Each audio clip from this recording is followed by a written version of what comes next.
We breezed through hour one, getting ready at the top of the second hour to go to the live impeachment coverage. The rallying cry we hear from the left is, no one's above the law, no one's above the law, not even the president, all this other stuff. And they're right.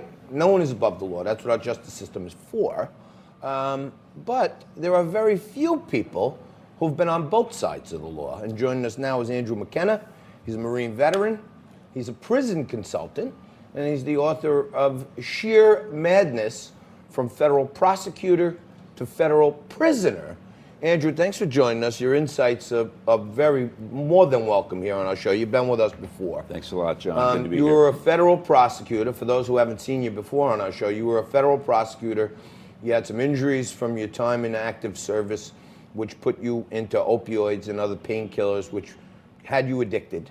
And it put you into such a tailspin that you became a bank robber.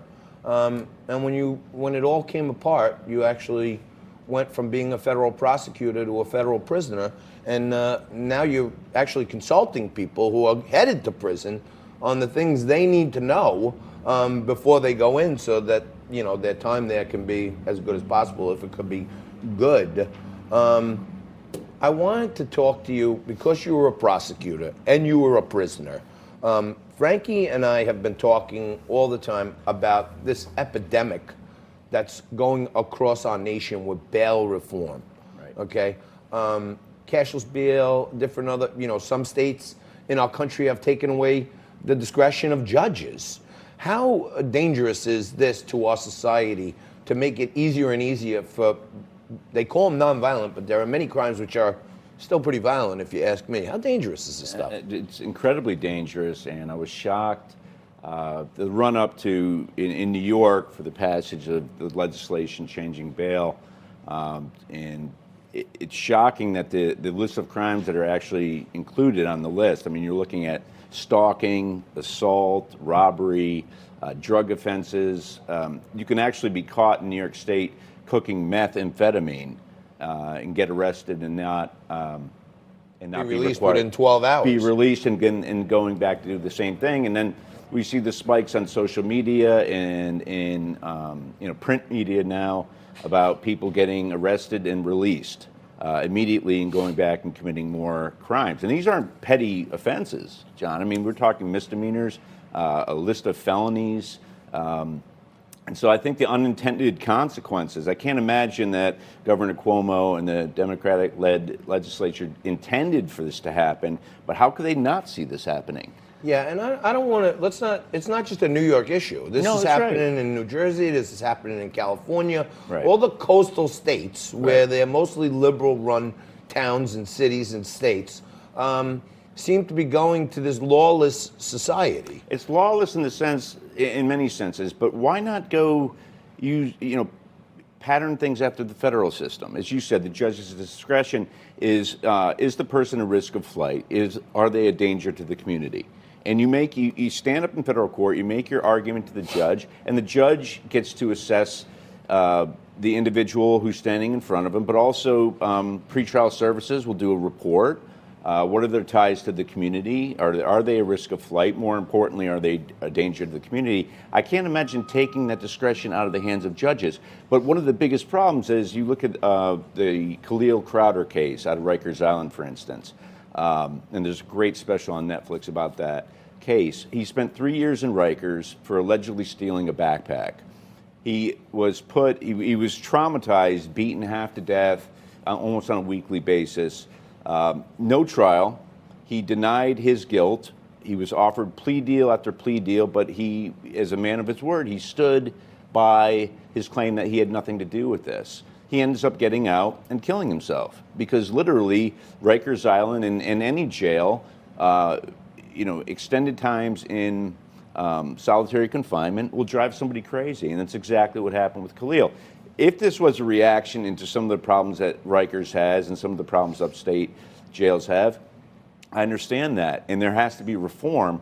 I just don't think, so often we see in the political arena, reform takes these massive leaps, these massive jumps, and once the horse leaves the barn, it's hard to get it back in because it's not politically expedient. I think the current bail reform undergoing right now it is politically expedient to draw that back. Andrew, we're seeing Michael Avenatti, the former attorney for Stormy Daniels. He's been charged with a number of crimes, including extortion, including embezzlement of legal funds. He's now right here in New York at the MDC, the same cell that was holding El Chapo. Apparently not at all happy that there's no heat, not at all happy that he's in solitary confinement.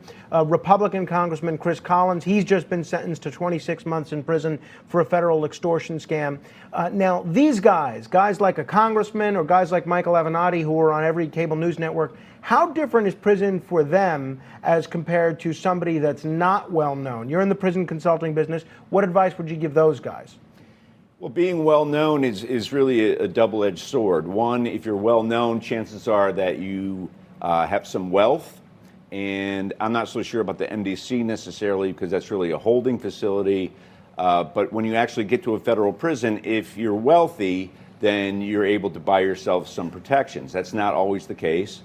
The other point is that if you're famous, then people will intentionally target you. Gang members can target you. Just people that want attention, people that want to make names for themselves can actually target you because you're famous.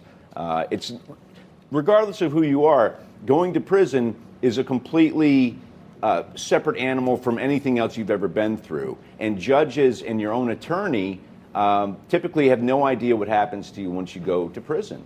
And that's why when you look at the college admission scandal, and rich and famous basically hiring consultants, and it's not just here are your do's and don'ts for prison. It's not just John and I were talking on the break briefly. Mind your own business. Don't look in other people's cells. Don't gamble. Don't drink. Don't do drugs. Those are basic things that I can tell you over the phone. But when we talk about breaking down your actual case, the sentencing memorandum, your pretrial services investigation interview, these things are, these are really important points in your life. You don't want to end up in a U.S. penitentiary with people serving double life sentences when, based on your points and your assessment, your security level, you should be at a low or a medium. And I saw that when I was in prison, guys that started at penitentiaries. And look, prison, any level of security is not pleasant, but you don't want to start at a penitentiary if you don't have to. All right, we're going to have to leave it there. That's Andrew McKenna. He's the president of Prison Consulting Services, and he's also the author of Sheer Madness, From Federal Prosecutor to Federal Prisoner. If anybody knows both sides of the law, it's Andrew McKenna. We're going to take a quick break. We're going to come back at you right after this with some live coverage of the kickoff of the impeachment process right here on Newsmax TV.